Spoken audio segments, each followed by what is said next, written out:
Let's head back to the voicemail of Truth and Reason.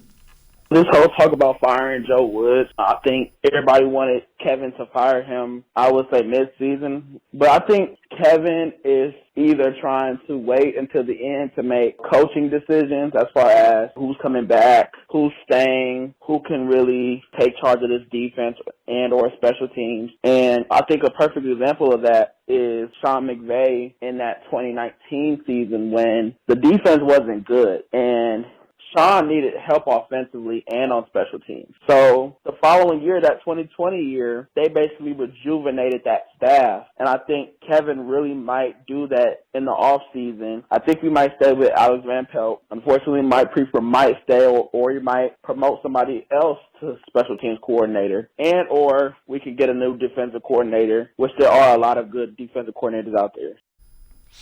As always, appreciate all of the voicemails. Quincy, the problem with changing coaches in season is who assumes the defensive coordinator position or the special teams. It's not like you can say, okay, guys, you know what to do. Go do it. There's got to be somebody to take over.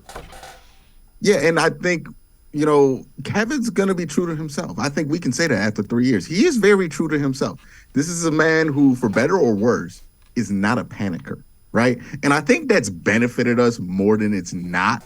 Right. And I think it's been a great benefit for this team that he's not a panicker. And I think that's who you need in this kind of a city and franchise is somebody who's not going to panic. And part of that means he's not going to just make a move because people feel like he should make the move right now. He's going to wait till it's appropriate for him to make that move. Wait till he feels like he has enough information to make that move because he doesn't see the benefit of doing it early. This is not a super emotional guy, right? Like he is not the most emotional guy.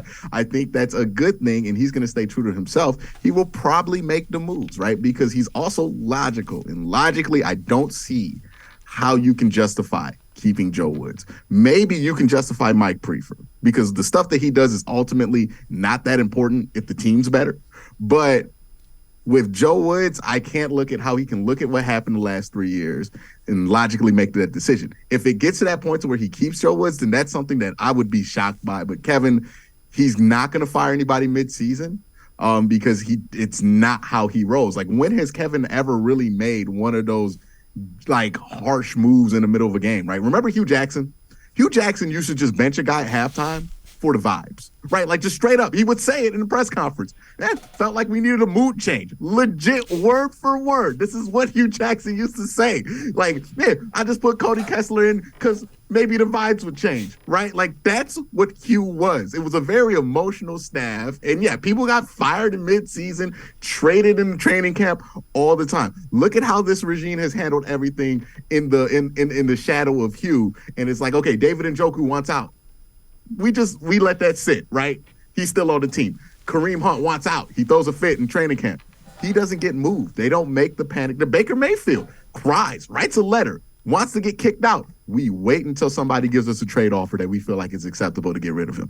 This is not a team that just does something because everybody's saying do it right now. They have proven themselves to be a patient bunch, and they will wait until it's most opportune for them because they don't want to make this seem like, and they have a perception to fight against when it comes to the Cleveland Browns under Jimmy Haslam. They don't want to make this seem like an opportunity for you to get just to get fired.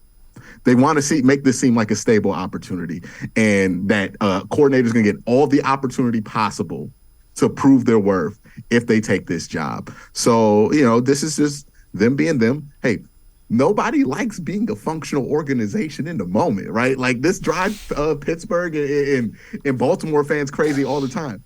But this is what a functional organization does.